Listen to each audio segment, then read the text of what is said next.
Hey guys, so today what we're going to be doing is we're going to be analyzing the results from the state of West Virginia. So we're going to be looking at the results, we're going to be looking at the 2018 results, the 2012 results, which is the last time Manchin was on the ballot. We're also going to be taking a look at the polling data and how accurate or not accurate it was.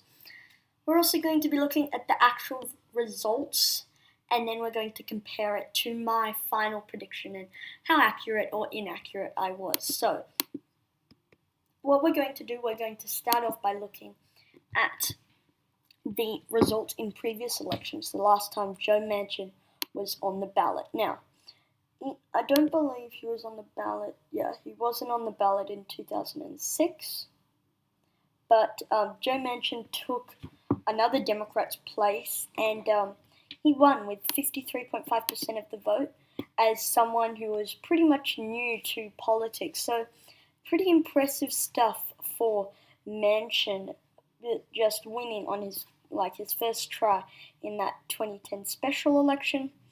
Then if we go down, if I can, to 2012, which was the last time Joe Manchin was on the ballot, he overwhelmingly won with 60.6% of the vote compared to the Republican who got 36.5%.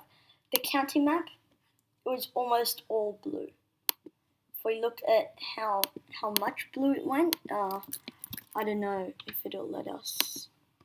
Yeah, it won't let us, but anyway, it was pretty much really blue in 2012, and the Republicans were able to close that gap with Patrick Morrissey. Now, I don't think that it's the candidate in the state of West Virginia on the Republican side that made this race close. What I think it is that Trump came down and campaigned for the Republican probably almost half a dozen times, which has definitely boosted the Republicans' numbers here. At the end, it probably would have been a bit of a far stretch to call it for the Republicans at the end of the day.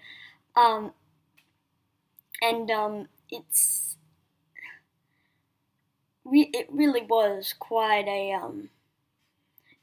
thing. Now, many of the political pundits rated this towards the Democrats.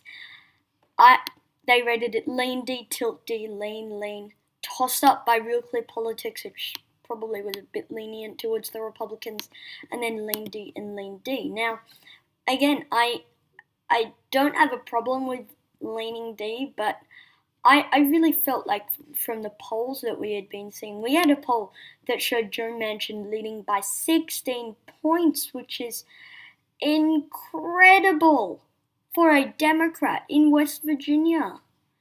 Very impressive stuff there. But we're going to keep taking a look at the previous elections. Joe Manchin underperformed. If we look at where he did in 2012, 60.6% of the vote compared to 49.5%. Now, he got 394,000 votes in 2012 and 288,000 votes in 2018. Now, if we compare that to the Republican side, the Republican got 237,000 votes in kind of a presidential year, right? 237. The Republican here got more votes in a non-presidential year, which is again very impressive for a Democrat in West Virginia. If we keep going down, that's just the references. So this Wikipedia page is not very detailed. If we look at the Senate race, right, we can see that the map is kind of split 50-50 between the different counties. The Republican winning many rural counties, just a few thousand votes, right? You can see along here. And then the Democrat winning Charleston. The Democrat here really ran it up in the big cities. And then if we compare it to the results in 2012, only 3 counties went for the Republicans. That one, and that one. Let's see if I can find those same 3 counties. Hampshire. But this general area really voted overwhelmingly for the Republicans. One other thing, it's not in it, but I really want to take a look at this congressional district race in the 3rd district. This is one where I really thought that Richard Ojeda could pull off the upset. In fact, I gave the tilt over towards Richard Ojeda. He came up well short in taking down Carol Miller there. But still, it's very impressive for a district that went to Trump by 49 points to only go to the Republicans by about a dozen points. Very, very impressive stuff. In fact, I believe he had the biggest net swing, 31 points compared to the Republican who ran in 2016, Evan Jenkins. And it was even more for Trump. Trump won the district by 49. He closed something like a 37-point gap. Very impressive stuff there with Richard Ojeda running.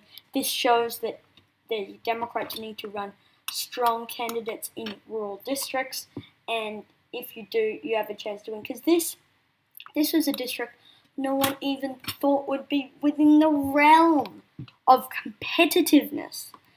This is a plus 49 district for Trump, and the Democrat there was only lost by 13 points.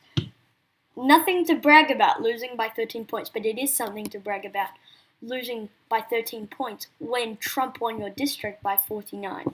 And the Republicans, well, if Ojeda had won this race, that would have sent absolute shockwaves through the GOP. So, but this is mainly focused on the Senate race.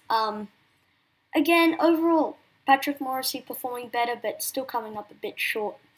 However, I will note that it is quite impressive that Joe Manchin is able to actually win in these seats, because this is a state that loves Trump. West Virginia, they love Trump. They also love Joe Manchin. For whatever reason, they love Joe Manchin. And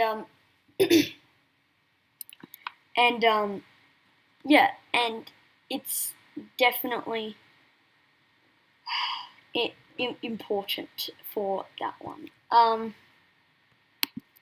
So we're done talking about the results. Very impressive stuff for Joe Manchin and Patrick Morrissey. Patrick Morrissey able to close quite a gap there from 2012 to 2018, and then Joe Manchin quite impressive being able to win in deep Trump country. Now, let's take a look at the polling data that we got, and it was okay. I mean, relatively good. The final 2 polls had it pretty accurate, +5 for Joe Manchin. He went on to win by 3.2. Not the greatest, but I think we can give a pass on that one. Some of the polls had this race dead wrong. I mean, if we look at the Manchin +16, +12, +10, +11, +13, +14 for Joe Manchin, and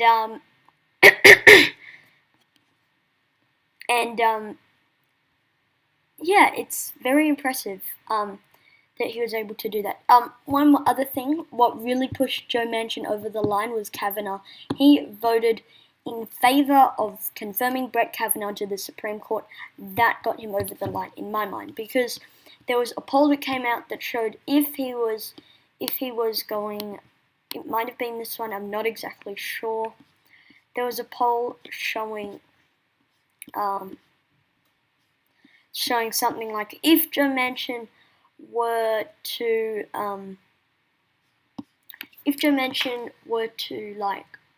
vote in favor of Kavanaugh, that he would win by 16 points, and if he were to vote against Kavanaugh, he would win by 2 points. But if we see he won by 3.2, so that overestimated Manchin. So you could make an argument saying that, well, if he had voted against Kavanaugh, he would have lost. And I think there's merit to that argument. If he voted, now, since he voted against Brett Kavanaugh, since he voted for Brett Kavanaugh, that kind of locked up the race. If he had voted against Kavanaugh, it would have become very competitive. Polls showing Morrissey ahead, polls showing Manchin ahead. But at the end of the day, I think it could have narrowly gone to Joe Manchin. However, I think for his political life, it was a good move from Joe Manchin. Now, if we look at the US Senate results in the state of West Virginia, 49.6 to 49.3. Pretty solid numbers for the Democrat there, considering Trump won the state overwhelmingly. Now, let's compare that margin, which is a few points, about 3.3 points. I had it above 5 points. Now, that might have been a bit generous to Joe Manchin, but I still think that he probably could have done that, given he voted in favor of Kavanaugh, but I guess, sometimes we just get those ones wrong. So that's it for today's video, guys. Thank you guys for watching this video. Comment down suggestions below, and before I go, tomorrow we'll be doing the Indiana Senate race, and then we'll be doing some more 2018 midterm analysis. By December, I would have wrapped up my 2018 analysis, and we'll move on to 2020. And wow, do we have a lot to discuss for 2020. That's it for today's video, guys. Thank you guys for watching this video. Comment down suggestions below, and I'll see you all in the next one. Peace.